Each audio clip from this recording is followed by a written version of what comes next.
Hey, what's up, y'all, and welcome to the 96th edition of the Take One Podcast. I am your host, August C. Jones here, and this episode I'm not tackling any new news or, movie news that came out, but I'm just simply going over the movies that I believe will dominate this month, the month of November, and give you my top 5 of the domination, as well as my top 5 most anticipated films of this month. And then I'm going to tackle the box office as I do every week, but it will be for last weekend and not this weekend. And since the numbers are already out, basically roughly where the numbers are going to be at come tomorrow, I didn't look at the list before making, I didn't look at the numbers before making my list. So I didn't cheat. My conscience is clear. And I was close, but we will get to that during the box office segment. So, without further ado, let's go ahead and get started with what will dominate the month of November. Now, we've already had 3 movies that have dropped, and so let's go forward from there. So, we got Bohemian Rhapsody, which is the true story of Queen. Then we have Nobody's Fool, The Nutcracker in the Four Realms, Dr. Seuss's The Grinch, that is animated, not the Jim Carrey one. The Girl in the Spider's Web, Overlord, Fantastic Beasts, The Crimes of Grindelwald, Instant Family, Windows, Creed 2, Ralph Breaks the Internet, Wreck-It Ralph 2, Robin Hood 2018, and The Possession of Hannah Grace. Those are all the big major films that are coming out this month. And so I made my list of the movies that I think will dominate. And I think that these movies are, I think they're accurate. I think that they are. Even though mainly these are movies that I would want to be up in the top 5 highest grosses of November, I still think that this is maybe pretty accurate. So I'm just about to go ahead and give y'all my list. So I think Wreck-It Ralph or Ralph Breaks the Internet is going to be the highest grosser of this month. And Fantastic Beasts, The Crimes of Grindelwald will follow right after it at number 2. Bohemian Rhapsody, I think that has a good place at number 3. And number 4, Dr. Seuss, The Grinch. And Creed 2 will be at number 5. And the reason why I put Creed 2 at number 5, I could be wrong with that. I more than likely am wrong. Because I know his stock kind of went a little bit higher after Black Panther, but I don't know. I don't think people are really going to be running after it. Like, I know a lot of people will be, but I don't know if it's going to hit as hard as people would think it's going to hit. I don't know if that many people saw Creed, the first Creed. I mean, it might garner a new audience. I don't know, but I don't think it's going to be in the top 3. Let's put it like that. So those are my movies that are going to be dominating the top 5. Wreck-It Ralph, I think, has a good chance of doing it. I don't know. I didn't even know about the Nutcracker. I've seen it, and these are my thoughts, not going off of me after me seeing it or just the reviews, but I just didn't, I don't know. It just didn't look like it was going to be good. Like, Wreck-It Ralph is one of those movies where I know a lot of people have been wanting to get part 2 because part 1 was so good. I love Wreck-It Ralph, the first one. It was really good. So I was really anticipating this movie.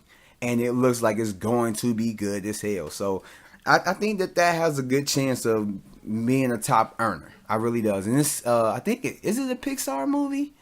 It has to do with Disney. So it should do good. It should do good. But yeah, those are just my movies. Like I said, it's Wreck-It Ralph 2 at number 1, Fantastic Beasts 2 at number 2, Bohemian Rhapsody at number 3, Dr. Seuss's The Grinch at number 4, and Creed 2 at number 5. So let's go ahead, and that brings us to my most anticipated movies of November. So these are movies that I heard about beforehand, and just kind of like months prior that I was just really, really wanting to go see. So at number 5, we got Overlord.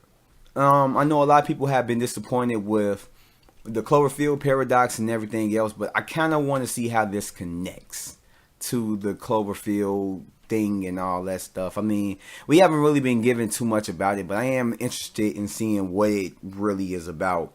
The Girl in the Spider's Web, after seeing the first trailer of it, I haven't. You know what? It's crazy. I haven't seen the other films. I haven't seen the other ones. Not even the one with. I think her name is what. Naomi Rapace. She was up in Prometheus or whatever. I haven't seen the ones that she was in. I'm not really a big girl with the dragon tattoo type person, but this, after seeing the first trailer, it looked like it was going to be good as hell. It sparked my interest, so I put that on my list. I was really, really anticipating to see this. I hope that is really good. I hope it really is. And then at number 3, we have Fantastic Beasts, The Crimes of Grindelwald. I cannot speak for some reason. I love the first one. I'm not a big Harry Potter fan, which is crazy. Kind of basically similar to the whole, girl with the dragon tattoo, girl in the spider's web type thing. But I'm not really big Harry Potter fan. I've seen, I think, majority of them. Maybe one I haven't seen. But I did see Fantastic Beasts and Where to Find Them. I did really, really enjoy that movie. And this one looks like it's badass. So, of course, it made my list. Creed 2, I like the first one. I am really looking forward to this one. But I haven't really seen too much about this. The advertisements is really limited. I mean, it's not really making a big splash as far as not really making a big buzz. So, I don't know. I really don't know. But I do have it on my list as like a movie that I really, really am anticipating. And number 1, of course, Wreck-It Ralph, or Ralph Breaks the Internet. Like I said before, this is a movie that I have really, really, really had been anticipating, and I really think that it's going to do numbers. I really do. I mean, if it don't, it's going to get me and my son's, money. So hey, it's whatever. So with that, let's go ahead and jump into the box office segment. And yeah, we got, I don't know, like looking at it, I was kind of off. I was really kind of off. Just a little bit, just by a little bit. I thought I had it, and Hunter Killer just came in and just did it.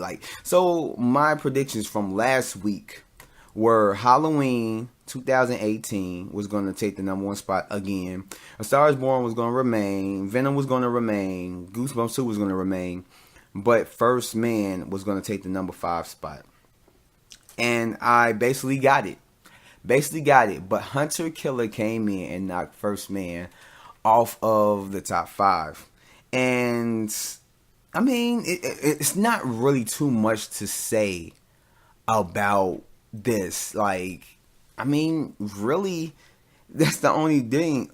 From what I was hearing with the reviews with, Hunter Killer, and how a lot of critics didn't really like it, I didn't think that was going to touch the top 5 at all. But it barely made it. So let's go ahead and run everything down. So Halloween 2018 took over the number 1 spot over the weekend with 32 million. Domestically, 126 million, and worldwide 172 million. A Star is Born took the number 2 spot with 14.1 million. Domestically, 148 million, and worldwide 253 million. Venom remains at number 3 with 10.8 million. Domestically, 187 million. Which means he's killing them. And worldwide, 508 million. Whew, that is crazy. Number 4, Goosebumps 2, The Haunted Halloween. Over the weekend took 7.5 million. Domestically, 38 million. And worldwide, 62 million. And Hunter Killer, the hunter that killed the reign of First Man, which wasn't really a long reign at all. Basically took in over the weekend 6.6 million. And also some new releases. One of them that I forgot to mention was Johnny English. Johnny English Strikes Again, and over the weekend did 1.6 million, and Indivisible took in 1.5 million. And Johnny English came in at number 12, and Indivisible came in at number 13. Yeah, so man, I don't know. It's crazy to look at it. It's towards the end of October, not that many big films came out besides Halloween. After that, it was it really wasn't really nothing else. Halloween kind of took it. But Venom though, 508 million, and I believe that this October beat the record for the highest grossing, numbers as far as movies, outbeating all the other Octobers before it. And that's just crazy to think about. Like, I don't think anybody really thought Venom was going to do the numbers that it did. But even though I didn't really enjoy it like that, I found some enjoyment out of it. Even though I didn't like enjoy it like super crazy, I'm glad a lot of people found some enjoyment out of it. I mean, it's not a horrible, just garbage type movie, but it wasn't the best, I guess you could say. But hey, I mean, it's doing it. Halloween, I had no doubt that movie was gonna do what it did. It almost captured what Venom did. I think Venom did 80 million the first weekend, and Halloween did 77 million over its debut weekend. So it came extra close. But those were the two leading movies in the month of October. And like I said, Halloween, just with the buzz that they had ahead of time, and just Halloween is just a well-known IP. Like, a lot of people, everybody knows who Michael Myers is. Everybody knows the Halloween franchise, or whatever. Hate it or love it, you know who Michael Myers is, you know Halloween and everything else. So I knew that movie was going to do numbers. If we didn't learn last year from it, then we didn't learn anything. But obviously we did learn. I knew that it was going to take over just from hearing people talking about they wanted to go see it and all that stuff. And then just the opening weekend, going to go see it. And, I had to get, it was Friday. I had to get the last one. And I think, I had looked on Adam. And basically, I wanted to get, I think it was like a 10-something show, 10:30 show. And when I looked at it, I think I did something else, and then I went back to it, and it was like not even a minute later, those seats was already sold out, and it was already open. So I'm like, okay, let me catch this last one. So 11:45, I wanted to go capture it, and it was already still open. Like, I can get me a seat and all that stuff. But yeah, just from that, I knew that it was going to do numbers. I knew it even before then, but that just confirmed it. But yeah, I mean, the box office looks the same. I mean, it's really nothing more to say from that.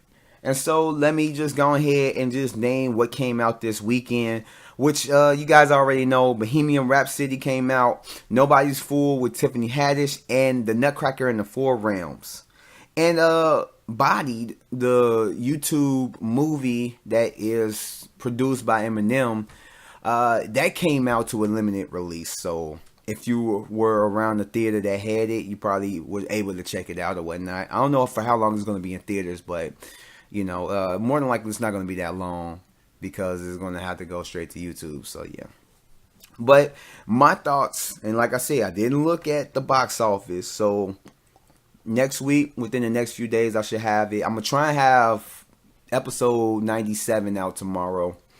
But yeah, I haven't looked at the numbers before I had made this list. But I know by looking at the list after I made it that I am close. So these are my weekend predictions. What I think what movies are going to top the box office. Bohemian Rhapsody, I predicted is going to take number 1. The Nutcracker in the Four Realms. I don't know why I couldn't speak. The Nutcracker in the Four Realms is going to be at number 2. Nobody's Fool at number 3. Halloween 2018 at number 4. And The Star is Born at number 5. And those are my top 5. And I would let you guys know how close I came to this box office. But since we got a little bit more time, I don't want to cut this too short. There's actually one thing that I have been wanting to talk about. And as I'm recording this, it came to my mind. So I'm like, I might as well get it off my chest. MoviePass. Hello, MoviePass. So, as you guys know and probably have been following, MoviePass has been going through a crazy rough patch. Just crazy. So, as it comes down to it, you can check out my other podcast and how I talked about, MoviePass and what was going on with them, my frustration and everything. My whole thoughts on it. We can go ahead and I'm not about to rehash it, and because I'll be talking for like an hour on MoviePass, my experiences and everything. But you guys can go check that out. When it boils down to it, MoviePass they're fumbling. They're trying to find out what's going to happen. It seemed like back in August when they decided to keep it at 10 and not bump it to 15, but have certain restrictions and stuff like that. It seemed like they had their footing. It seemed like they had everything, right. Like they knew what they were going to do. They knew they hit their goals and what they were going to do. So recently I talked about on a podcast, I believe it was the last podcast or whatever. I'm going to have to check it. But I had mentioned that MoviePass had started. Actually, yeah, it was episode 95. The episode before this. So if you guys go check that out. But basically, I talked about how I found out that they were losing them e-ticketing theaters. Now, e-ticketing theaters are their partner theaters. And with the way they have stuff limited, choices for when you use the MoviePass, basically to restrict people from using it as much so they won't have to put out as much money. Which I get it, but it's whatever. So 3 movies a month. Every additional ticket is from $2 to a $5 discount. And they limit the movies that you can see per day. So you might be able to see 1 to 2 movies per day. You might be able to see more or whatever. And they also limit the time. So after a certain time, certain theaters, they wipe the movies off, so you can't even go to that theater and use that, the MoviePass service. But the e-ticketing theaters, since they were partner theaters, you didn't need the card. You can go see any movie. At there. They will have all the movies listed that you can go see and all that stuff. So you didn't have to worry about e-ticketing theaters. Recently, I think like last week, they took them off. Studio Movie Grill was removed from there. And Goodrich. Yeah, Goodrich Theater out here. They took them off. And from what I hear, other theaters from around the USA that I haven't heard of, but they're, more commonly found around certain states or whatever, there were e-ticketing theaters with MoviePass were taking off the service as well. So that worried me. It really did, because that was one of the things that was worth keeping it, because of just how the limited movies that they have on the service and everything else. It was like, it's going to make it hard, because a lot of times not everybody can make it to the theater in the afternoon or early evenings, like around 2-3 o'clock and stuff, because around like 4 or 5, maybe even 6, they cut off the service. Not cut off the service, but they take out the movies, make the movies unavailable, so you can't even use the service that day if you go later. And that just kind of sucked, and that's what I was going through. So the e-ticketing theaters were a lifesaver, was a saving grace. So even if I can't use it at this theater that don't have an e-ticketing, I can use it at this one. So since they took away the e-ticketing theaters, that just took away my options. And finally, it was like a breakup that I didn't want to do. But I finally canceled my service with MoviePass. I had it for over a year now. Going good. And then we had our ups and downs. And I finally just had to call it quits. Like, I'm pretty sure that this is what they want a lot of people to do, but without the e-ticketing theaters, it's no reason for keeping the service. It really isn't. Not at all. I mean, with them taking the movies off after a certain time, it made it to where it's like I can't even use it that much. I mean, it was to the point where like people could probably only use it maybe once a month.